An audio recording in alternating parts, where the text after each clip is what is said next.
वो दो नकाबपोश थे, एक के हाथ में पिस्तौल था। उसके मुंह से अल्फाज की अदायगी होने तक मैं फायर कर चुका था। उसने अंग्रेजी में पुकारा था, हाथ ऊपर। मुझे हैंड्स अप करवाने की हसरत दिल में लिए वो सर में गोली खाकर मुर्दा छिपकली की तरह नीचे गिरा था। उसके साथ ही ज्यादा चुस्त साबित हुआ। मेरे दोबारा ट्रिगर दबाने से पहले उसने बाएं पांव पर घूमते हुए अपने दाएं पांव से मेरे पिस्तौल वाले हाथ को निशाना बना लिया था। उसकी ठोकर से पिस्तौल मेरे हाथ से निकलकर दूर जा गिरा। उसके बाद भी उसकी हरकत रुकी नहीं थी। दूसरा पांव जमीन पर रुकते हुए वो दोबारा घूमा और उसकी दूसरी टांग मेरी छाती में लगी। मैं दीवार से टकरा गया था। उसके हमलों में बड़ी तेजी थी। मेरे जवाबी हमले से पहले सीधे होकर उसने अपना घुटना मेरी नाफ में मारने के लिए ऊपर उठाया, लेकिन उस वक्त तक मैं संभल चुका था। उसका वार मैंने अपने हाथों पर सहा। उसके साथ ही मैंने अपने सर की जोरदार टक्कर उसकी छाती में रसीद की और फौरन ही मुझे पता चला कि वो मर्द नहीं, कोई औरत थी। मेरी टक्कर खाकर वो 2 कदम पीछे हटी और एकदम अपने बाएं पांव पर घूमी। उसका दायां पांव मेरे चेहरे की तरफ बढ़ा। सर को जरा सा नीचे झुकाते हुए मैंने उसका वार खता किया। दायां पांव नीचे लगाते हुए उसने दूसरा पांव उठाकर हमला करना चाहा, मगर इससे पहले ही मेरी जबरदस्त ठोकर उसकी पीठ पर पड़ चुकी थी। वो मुंह के बल नीचे गिरी, लेकिन अपने हाथों को सामने रखते हुए उसने चेहरे को जमीन पर लगने से बचा लिया था। और फिर इसी तरह पड़े रहने की बजाय वो करवट तब्दील करती हुई मेरी अगली ठोकर की जद से दूर हो गई। 2-3 करवटें लेकर वो उछल कर खड़ी हो गई। उसके तेज हमले और कदोकामत मुझे किसी शक में मुब्तला कर रहा था। शक दूर करने के लिए मैंने अपने अगले हमले से पहले चेहरे पर लिपटा मफलर खोला। वो हमले के लिए पर तोल रही थी। मेरा चेहरा देखते ही ठिठक कर रुक गई। मेरे कानों में जेनिफर की आवाज गूंजी। मेरा अंदाजा ठीक निकला था, वो जेनी ही थी। मेरे जवाब देने से पहले 3 हथियार बरदार अंदर घुसते चले आए थे। चारों ने नकाब ओढ़े हुए थे, हाथ ऊपर। उनमें से एक पश्तो में बोला। मैंने फौरन हाथ उठा लिए। बाहर अब तक फायरिंग का तबादला हो रहा था। एक दूसरा आदमी जेनिफर को अंग्रेजी में मुखातिब हुआ ट्रेसी जाना होगा। उसके अंदाज से लग रहा था कि वो जेनिफर से सीनियर या उसका हम रैंक है। उसके साथ वो बोला, बाहर वालों को अंदर बुला लो और 2 आदमी चंद मिनट तक यही कमरे के अंदर से फायर का जवाब देते रहो। एक आदमी इसके हाथ बांध दो। एक आदमी ने अस्बात में सर हिलाया, जी सर, जबकि दूसरे ने उसके इशारे पर मेरे हाथ पुश्त पर बांधे और मेरी तलाशी लेकर जेबों में मौजूद सामान निकाल लिया। मुझे हिरासत में लेकर वो कमरे में मौजूद अंदरूनी दरवाजे की तरफ बढ़े। दूसरे कमरे के कोने में सीढ़ियां नीचे जा रही थी। सीढ़ियां उतरकर एक छोटा सा कमरा था जिसकी शुमाली दीवार में तंग सी सुरंग नजर आ रही थी। जेनिफर आगे हो गई, उसके पीछे मैं था। मेरे अकब में बाकी आ रहे थे। काफी तवील सुरंग थी। उसके इख्तिताम पर सीढ़ियां ऊपर जा रही थी। हम पहले वाले मकान से करीबन 5-6 मकान दूर आ गए थे। इस दौरान मेरा दिमाग इसी उधेड़-बुन में मसरूफ रहा कि क्या करना चाहिए। न जाने जेनी मेरी कुछ मदद कर पाती या नहीं। आखिर वो खुद अमेरिकन सरकार की मुलाजिम ही तो थी, और जब उससे एक सीनियर आदमी मौजूद था तो उसका क्या बस चलता। अगर वो धोखे से मुझे फरार कर देती तब भी उस पर बात तो आ सकती थी। पहली दफा मेरा नाम लेने के बाद उसने दोबारा मुझे मुखातिब करने की जरूरत महसूस नहीं की थी, और इसका साफ मतलब यही था कि वो मेरे साथ शिनासाई जाहिर नहीं करना चाहती। दूसरे मकान के सहन में आते ही मेरे कानों में एक बार फिर फायरिंग की आवाज आने लगी। सहन में 2 गाड़ियां तैयार हालत में खड़ी थीं। मेरे चेहरे पर काला कपड़ा चढ़ाकर उन्होंने एक गाड़ी की अकबी नशिस्त पर धकेला और उस मकान से बाहर निकल आए। उनकी बातचीत से यही मालूम हो रहा था कि जेनी और दूसरा अमेरिकन इसी गाड़ी में थे। उसका नाम अलेक्जेंडर था और वो जेनी से सीनियर लग रहा था। मौजूद गुफ्तगू मुजाहिदीन का खुफिया ठिकाना तलाश करने की जुस्तजू थी। यकीनन अहमद से उन्हें कुछ मालूम नहीं हो पाया था। गाड़ी आध पौन घंटा चलती रही। रुकने पर एक आदमी ने मुझे बाजू से पकड़कर घसीट लिया।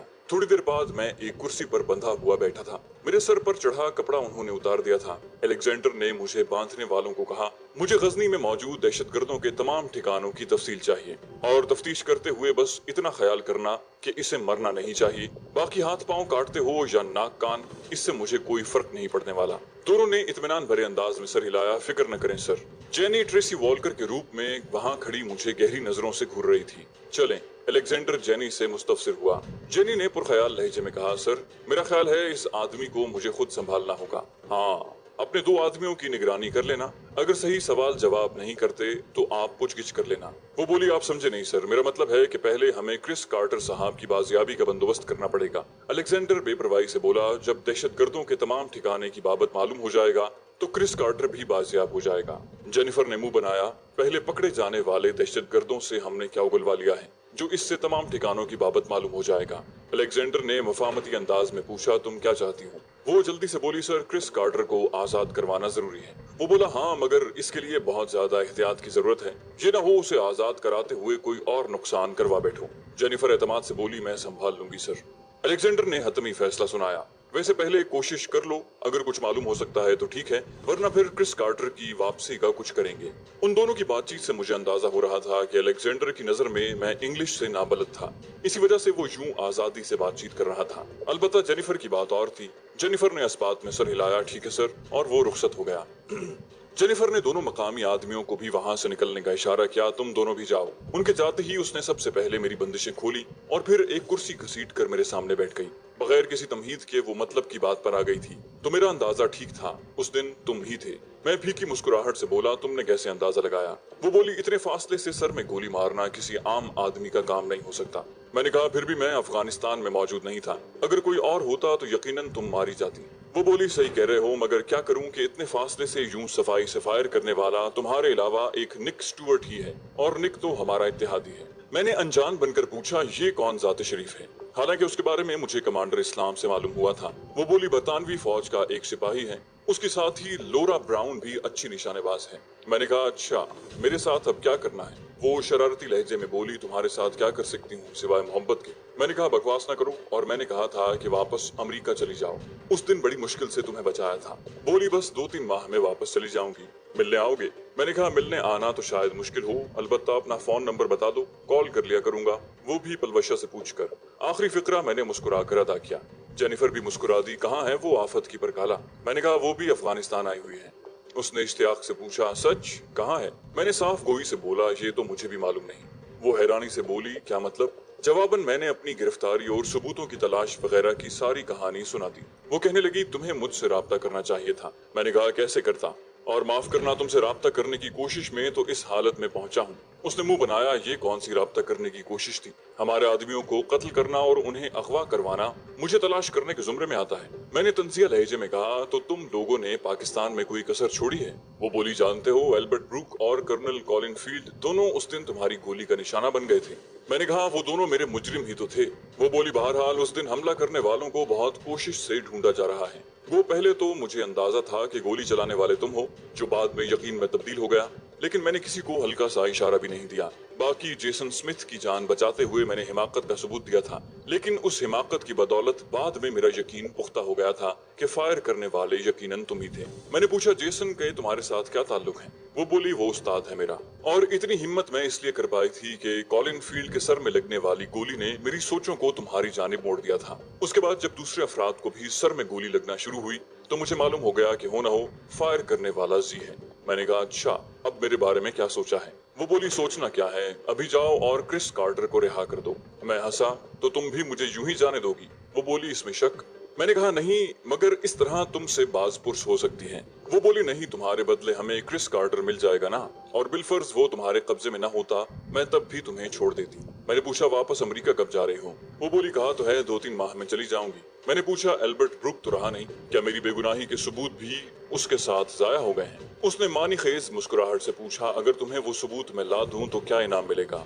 मैंने पूछा, क्या इनाम चाहिए? वो बोली, मुझसे शादी कर लो। मैंने कहा, पाकिस्तानी एजेंसियों के हाथों शायद बच जाऊं, लेकिन पलवशा मुझे कत्ल करने अमेरिका तक पहुंच जाएगी। उसने कहका लगाते हुए पूछा, इतना डरते हो उससे? मैंने कहा, क्या नहीं डरना चाहिए? वो बोली, पलवशा की जिम्मेदारी मैं लेती हूँ। मैं जिद होते हुए बोला, जैनी, तंग न करो। वो बोली, अच्छा, मैं कोशिश करूंगी, वादा नहीं कर सकती, मेरा नंबर याद कर लो। उसने एक नंबर दोहराते हुए कहा, इस पर राब्ता करके मालूम कर लेना, अमेरिका वापसी से पहले तुम्हारा काम कर जाऊंगी। उसका नंबर ज़हन नशीन करते हुए मैंने अपना नंबर दोहराते हुए कहा, अपना अमेरिका का राब्ता नंबर भी बता दो। मेरा नंबर अपने सेल फोन में महफूज करके वो अपना नंबर बताते हुए मुस्कुराई, अभी तक तुम्हारी यादाश्त वैसी ही है। उसके सवाल को नजरअंदाज करते हुए मैं मतलब की बात पर आया, मैं अहमद को भी साथ लेकर जाऊंगा। उसने हैरानी से पूछा, कौन अहमद? मैंने कहा, हमारा जो आदमी तुम्हारे पास है। उसने संजीदगी से पूछा, क्या जरूरी है? मैंने कहा, हाँ, क्योंकि यहाँ हमारी हैसियत मेहमान की सी है। मैं बस अपनी बेगुनाही के सबूत ही हासिल करने आया हूँ, फिर वापस चला जाऊंगा, और अब अगर मैं वहाँ जाकर क्रिस कार्टर की रिहाई की बात करूंगा तो यकीनन अच्छा नहीं लगेगा। वो बोली, इसका मतलब है कि जल्द से जल्द वो सबूत तुम्हारे हवाले करके जान छुड़ाना बेहतर रहेगा। मैंने मानी खेज लहजे में पूछा, मुझसे जान छुड़ाना चाहती हूँ? उसने इस बात में सर हिलाया, हाँ, सच कहूँ तो अपने लिए शौहर देखना शुरू कर दिया है। मैंने पूछा, किस वक्त जाना होगा? उसने कहा, भूख लगी हो तो नाश्ता मंगवा देती हूँ। मैंने नफी में सर हिलाया। वो बोली, चलो, मगर आंखें बांधना पड़ेंगी। मैं हंसा, मुझ पर एतबार नहीं है। उसने साफ गोई से इकरार किया, हाँ, इस बारे में एतबार नहीं कर सकती। मैं जानती हूँ तुम्हारे सबसे बड़े दुश्मन अमरीकी हैं। मैंने कहा तुम भी अमरीकी हो। उसने कहा लगाया मैं तो तुम्हें प्यारी हूँ ना, और जब भी पेलावशा से मुलाकात हुई उसे जरूर बताऊंगी कि तुमने किस तरह मेरी जान बख्शी की थी। मैंने कहा अच्छा बता देना, फिलहाल तो चलें। वो सर हिलाते हुए खड़ी हुई। ठीक है। थोड़ी देर बाद हम गाड़ी में बैठे एक महफूज समत में रवाना थे। अहमद भी साथ था। अहमद और मेरे सर पर जेनिफर के कहने पर काला कपड़ा चढ़ा दिया गया था और हमारे हाथ पुश्त पर बांधे गए थे। एक गैर मारूफ होटल के सामने गाड़ी रोककर उसने मेरे सर से कपड़ा उतारा और कहा अपने आदमियों को कहो क्रिस कार्टर को यहाँ ले आए। मैंने नफी में सर हिलाया, नहीं मैं खुद जाकर उसे ले आऊंगा। वो बोली ठीक है, मैं यहीं तुम्हारा इंतजार करूंगी। बगैर किसी तकरार के वो अपने साथ मौजूद 3 मुसल्ला मकामी मुहाफिजों को नीचे उतरने का इशारा करते हुए नीचे उतर गई। अहमद को काफी ज्यादा तशद्दुद का निशाना बनाया गया था। वो अकबी नशिस्त पर टेक लगाए आंखें बंद किए हुए बैठा था। उसे मुखातिब किए बगैर मैंने गाड़ी आगे बढ़ाई और मोबाइल फोन निकालकर कमांडर बिस्मिल्लाह को कॉल करने लगा। पहले ही घंटी पर कॉल वसूल हो गई थी। जी, उसने मोहतात अंदाज में पूछा। मैंने फौरन अपना तारुफ करवाया, जीशान बात कर रहा हूँ। उसने बेसब्री से पूछा आप कहाँ हैं? मैंने कहा मैं अहमद के घर की तरफ जा रहा हूँ, अहमद भी मेरे साथ है। आप यूं करें कि क्रिस कार्टर को एक गाड़ी में बिठाकर वहीं ले आएं, बाकी बातें बाद में होंगी। वो बोला मैं समझा नहीं। मैंने कहा समझाने का वक्त नहीं है, फिलहाल जो कहा है वो करें। वो बोला कहीं ये सब। मैंने कता कलामी करते हुए कहा नहीं, मैं किसी दबाव या मजबूरी की बिना पर नहीं कह रहा। मुख्तसरन इतना जान लें कि अहमद के बदले क्रिस कार्टर को वापस करना है। मजीद बहस से गुरेज करते हुए उसने राब्ता मुनक़ता कर दिया। ठीक है। अहमद का मकान मैंने देखा हुआ था। वहाँ पहुंचकर हमें चंद मिनट इंतजार करना पड़ा। मकान को ताला लगा हुआ था। हम गाड़ी में ही बैठे रहे। गाड़ी में छाई खामोशी को अहमद की नहीफ आवाज ने तोड़ा। शमसा कहाँ है? मैंने हैरानी से पूछा कौन शमसा? और फिर एक ख्याल के तहत कहा शायद हमारी भाभी का नाम शमसा है। कुछ कहे बगैर उसने आहिस्ता से सर हिला दिया। मैंने उसे तसल्ली दी वो महफूज है। बिस्मिल्लाह जान के आदमियों के पहुंचते ही मैंने अहमद उनके हवाले किया। वो क्रिस कार्टर की आंखें बंद करके लाए थे। उसे अपनी गाड़ी में मुंतकिल करके मैंने उन्हें जाने का कहा और खुद मतलूबा होटल की जानिब रवाना हो गया। होटल के करीब पहुंचते ही मैंने उसे कॉल करके बाहर बुला लिया था। वो बड़ी शिद्दत से मेरी मुंतजिर थी। क्रिस कार्टर को देखते ही उसने मेरा शुक्रिया अदा करने में देर नहीं लगाई थी। उसने गाड़ी में बैठते हुए पूछा क्या तुम्हें वापस छोड़ कर आना पड़ेगा? मैंने कहा शुक्रिया, तुम जाओ। वो बोली मौका मिलते ही मैं खुद राब्ता करूंगी, तुम्हें कॉल करने की जरूरत नहीं है। जाते हुए वो मुझे समझाना नहीं भूली थी। उसके जाते ही मैंने टैक्सी पकड़ी और अपने खुफिया ठिकाने के करीब एक मुनासिब मकाम पर उतरा और एहतियात का मुजाहरा करते हुए वहां पहुंच गया। तमाम बेसब्री से मेरे मुंतजिर थे। अहमद के लिए उन्होंने एक डॉक्टर को बुला लिया था जो उसकी मरहम पट्टी कर रहा था। मेरी आमद के साथ हैदर ने बिस्मिल्लाह जान को कॉल करके मोबाइल फोन मेरी जानिब बढ़ा दिया। सलाम दुआ के बाद वो तफसील पूछने लगा। मैंने कहा वही लड़की मिल गई थी। मुझे रिहा करने का उसे यही बहाना मुनासिब लगा कि मेरे बदले क्रिस कार्टर को तलब कर ले। मैंने अपनी रिहाई के साथ अहमद का भी मुतालबा कर दिया। वो बोला आपका काम तो दरमियान में ही रह गया।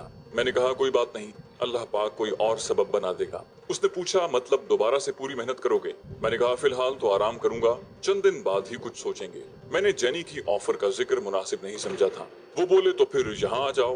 मैंने गोलमोल अंदाज में कहा जब आना होगा बता दूंगा, और उसने अलविदाई कलिमात कहते हुए राब्ता मुनक़ता कर दिया। मैं वहीं ठहर कर जेनी के जवाब का इंतजार करना चाहता था। मुझे कभी उम्मीद थी कि वो कुछ न कुछ कर लेगी। अहमद और मैं उसी खुफिया कमरे में रहने लगे। तीसरे दिन अहमद की बीवी भी वहीं आ गई थी और उसकी आमद के साथ अहमद और उसकी बीवी के हवाले एक अलहदा कमरा कर दिया था। अपनी आमद के दूसरे दिन वो अहमद को साथ लेकर मेरा शुक्रिया अदा करने भी आई थी। उसे मालूम हो गया था कि अहमद की जान मेरी ही वजह से बची है। शब रोज काफी बेकैफी से गुजर रहे थे। मुझे पाकिस्तान से आए हुए भी कई माह गुजर गए थे और अभी तक मैं किसी वाज़े कामयाबी के नजदीक नहीं पहुंचा था। अब तो ले दे के जेनी ही की उम्मीद बाकी थी। कई बार मेरा घर कॉल करने को जी चाहा, मगर फिर ये सोच कर रुक गया कि उन्होंने पलवशा के बारे में परेशानी जाहिर करना थी जिसका कोई जवाब मेरे पास नहीं था। मगर ये सोच मुझे ज्यादा देर न रोक सकी। अगले दिन मैंने अब्बू जान के नंबर पर कॉल कर दी। सलाम दुआ के बाद अब्बू जान के शिकवे शुरू हो गए। यार खुद तो पहले भी नजर नहीं आते थे, इस बार तो हमारी बेटी को भी गायब कर दिया है। मैं उल्टा उनसे इस्तफसार करने लगा, तो कहाँ है वो? आपके पास ही तो छोड़ कर गया था। वो बोले अपने भाई के साथ वजीरिस्तान गई थी बेटा, उसके बाद पता नहीं चला।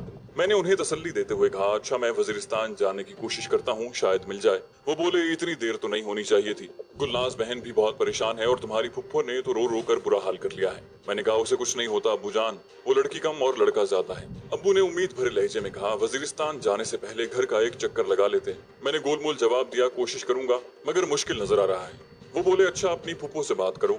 अब्बू जान ने मोबाइल फोन फुफ्फो जान को पकड़ा दिया। वो पलवशा के मुताल्लिक बहुत परेशान थी। उन्हें तसल्ली देकर मैंने पलवशा की माँ गुलनाज से भी बात की। चूंकि अब्बू जान और फुफ्फो पश्तो नहीं जानते थे, इसलिए वो बेफिक्री से पलवशा के बारे में महवे गुफ्तगू हो गई। वो बोली, बेटा मैंने उसे मना किया था, मगर वो मेरी कोई बात नहीं मान रही थी। उसका कहना था कि तुम्हें उसकी मदद की जरूरत है और वो घर में नहीं बैठ सकती।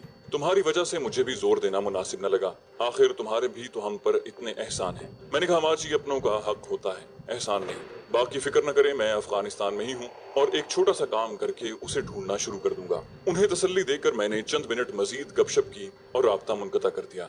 घर वालों की खैरियत जानकर मुझे काफी तसल्ली मिली थी, लेकिन उसके साथ पलवशा के बारे में ज्यादा फिक्रमंद हो गया था। उसका कोई अता पता मालूम नहीं हो रहा था। कमांडर अब्दुल हक को मैंने पहले से पलवशा के बारे में बताया हुआ था कि मुजाहिदीन से उसके बारे में मालूम करता रहे, और वो गाहे गाहे मालूम करता भी रहा था, मगर उसकी कोई खबर नहीं मिली थी। बुलगारे ने मुझे मशवरा दिया था कि जहाँ मैं एल्बर्ट ब्रूक वगैरह को ढूंढूंगा, वहीं पलवशा भी मुझे मिल जाएगी, कि वो भी उन्हीं को तलाश कर रही होगी, मगर वो यहाँ कहीं भी दिखाई नहीं दी थी। अगर उसने अमरीकियों के खिलाफ कोई काम किया होता तो जेनी को कुछ न कुछ सुनगुन जरूर होती, मगर उसने भी पलवशा के बारे में इस्तफसार करके गोया ला इल्मी जाहिर कर दी थी। इतना अरसा उससे जुदा रहने के बाद कभी कभी तो यूं महसूस होने लगता कि शायद वो सिर्फ एक ख्वाब ही था, और मैं पलवशा की हंसती मुस्कुराती सूरत हर वक्त नजरों में रहने के बावजूद लगता था कि उसका कोई वजूद नहीं, ऐसी कोई लड़की पैदा ही नहीं हुई। उसके मुतालिक मुख्तलिफ किस्म के अंदेशे भी मेरे दिल में सरसराते रहते। उसकी सलाहियतों पर भरोसा होने के बावजूद मेरा दिल लरसता रहता था कि कहीं वो किसी ऐसी मुश्किल में न फंस जाए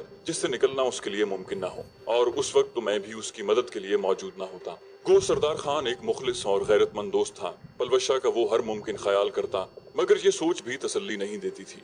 दिन भर मैं इस मुख्तसर मकान में ही घूमता रहा, कभी अहमद के साथ गपशप करता और कभी यूं ही सहन में चकराता रहता। वहां से बाहर जाने की जरूरत मुझे कभी महसूस नहीं हुई थी। उस दिन मैं अहमद के साथ बैठा रात का खाना खा रहा था जब कमांडर अब्दुल हक की कॉल मौसूल हुई। सलाम दुआ के बाद अब्दुल हक कहने लगा, एक खुशखबरी है आपके लिए। मैंने जोश भरे लहजे में पूछा, क्या पलवशा का पता चल गया? वो बोले, इंशाल्लाह वो भी चल जाएगा, लेकिन फिलहाल एक अमेरिकन हाथ लगा है और हम आपकी बेगुनाही के सबूतों का सौदा कर सकते हैं। मैंने दिलचस्पी से पूछा, भला वो कैसे? बोले, कल एक काफिले पर घात लगाई है, उसी में यह हाथ लगा है। मैंने कहा, मगर एकदम अचानक? वो बोले, यहाँ आ जाओ फिर गपशप करते हैं। मैंने कहा ठीक है, और मैंने राब्ता मुनक़ता कर दिया। अहमद भी हमारी गुफ्तगू की तरफ मुतवज्जे था, पूछने लगा, क्या पलवशा मिल गई? मैंने कहा नहीं, कोई अमरीकी हाथ लगा है और अब मुझे वहां जाना होगा। उसने पूछा, इस वक्त? मैंने इस बात में सर हिलाया, हाँ। अहमद ने हैदर को कॉल करके गाड़ी मंगवा ली। मैं अहमद से अलविदाई मुलाकात करके वहां से निकल आया। हैदर और उसके साथ दो अफराद मेरे साथ जाने के लिए तैयार थे। घंटे डेढ़ घंटे के बाद हम बगैर किसी रुकावट के मखसूस ठिकाने पर पहुंच गए थे। कमांडर बिस्मिल्लाह जान और अब्दुल हक बड़े तबाक से मुझे मिले। उनसे जो तफसील मालूम हुई उसके मुताबिक गुज़श्ता कल उन्हें अमेरिकन काफिले की आमद के बारे में मालूम हुआ और वो इमरजेंसी में कार्रवाई कर गुजरे। अमेरिकन ने गाड़ियां भगाना शुरू कर दी। अफरा तफरी में एक गाड़ी सड़क से लुढ़क कर उल्टी हो गई। बाकी गाड़ियों वाले उसके लिए रुके नहीं थे। अमरीकियों की बदकिस्मती के काफिले की हिफाजत के लिए साथ हेलीकॉप्टर भी मौजूद नहीं था। बस जब तक उन्हें कुछ समझ आता, मुजाहिदीन ने उल्टी हुई गाड़ी से 4 आदमियों को निकाल लिया था। उनमें 2 मुहाफिज, एक ड्राइवर और एक ऑफिसर था। मालूम ये हुआ कि काबुल से अमेरिकन की गजनी कैंप के लिए एक कमांडिंग ऑफिसर आ रहा था, जो कैंप तक पहुंचने से पहले मुजाहिदीन के हत्थे चढ़ गया था। ये दोपहर का वाकया था और अब तो रात आधी से ज्यादा गुजर चुकी थी। मैंने मज़कूरा आदमी से मिलने का काम सुबह पर डाला और आराम से लेट गया।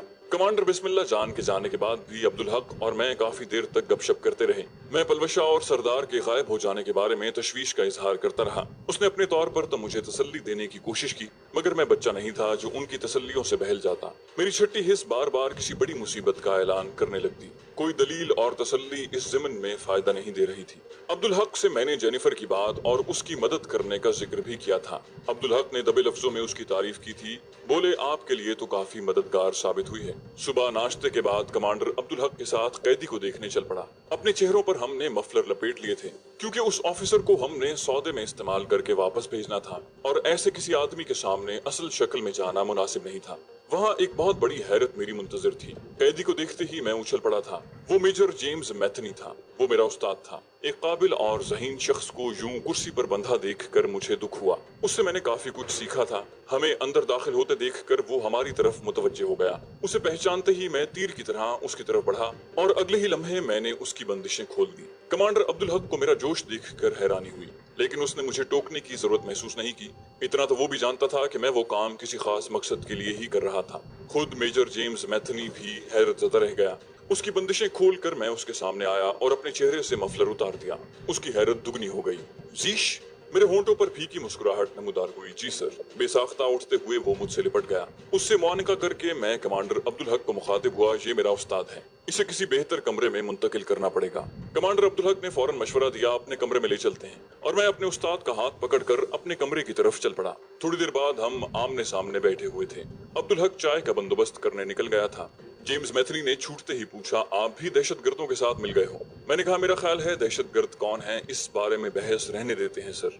वो खफीफ होता हुआ बोला, माजरत खां हूँ। मैंने कहा, ऐसा कहकर मुझे शर्मिंदा कर रहे हैं आप मेरे उस्ताद हैं। वो हंसा, अब तो आपकी कैद में हूँ। मैंने कहा, आप कैदी नहीं हैं, जब चाहें आपको छोड़ दिया जाएगा। वो बोला, इतनी मेहरबानी किस लिए? मैंने कहा, ये मेहरबानी नहीं है। वो बोला, आप तो पाकिस्तान आर्मी में थे, और जहाँ तक मेरी मालूमात है पाकिस्तान आर्मी अफगानिस्तान में किसी किस्म की कार्रवाई में मुलव्विस नहीं है। मैंने कहा, ठीक, बिल्कुल ठीक, मैं यहाँ अपने किसी काम से आया हूँ। वो बोला, अपना काम मतलब वही जहाद वगैरह का शौक? उसके लहजे में तंज शामिल था। मैंने कहा, जहाद का शौक तो है सर, मगर पाकिस्तान आर्मी का कोई सिपाही सिर्फ इसी जहाद में शामिल हो सकता है जिसकी इजाजत आर्मी की तरफ से मिली हो। उसने हैरानी जाहिर की। फिर अब तंज की बारी मेरी थी। मैंने कहा, इसके पीछे भी आप लोगों की मेहरबानी शामिल है। उसने कुछ जानने की कोशिश की। पूछा, भला वो कैसे? जवाबन मैंने उसके सामने एल्बर्ट ब्रूक और कर्नल कॉलिन फील्ड की सारी कार्रवाई दोहरा दी, जो कि उन्होंने मुझे ब्लैकमेल करने की खातिर की थी। मेरी बात के इख्तिताम पर वो पूछने लगा, और उनके कत्ल में यही वजह कार फरमा थी? मैंने नफी में सर हिलाया, नहीं। यहाँ पर मैं अकेला आया था और मुझे कुछ मददगारों की जरूरत थी। यकीनन दुनिया में ले दे के उसूल पर काम चलता है, बस मुझे मुजाहिदीन की मदद करना पड़ी। वो बोला, यकीनन इतनी दूर से आप ही उन्हें निशाना बना सकते थे। जब मुझ तक कर्नल कॉलिन फील्ड और दूसरे ऑफिसर्स के कत्ल की बात पहुंची, मेरा पहला ख्याल तुम्हारी तरफ गया था, लेकिन फिर ये ख्याल आया कि पाकिस्तान आर्मी का कोई सिपाही अफगानिस्तान में कैसे आ सकता है। मैंने हैरान होते हुए पूछा, क्यों एल्बर्ट ब्रूक और कर्नल कॉलिन फील्ड की कार्रवाई से आप बेखबर थे?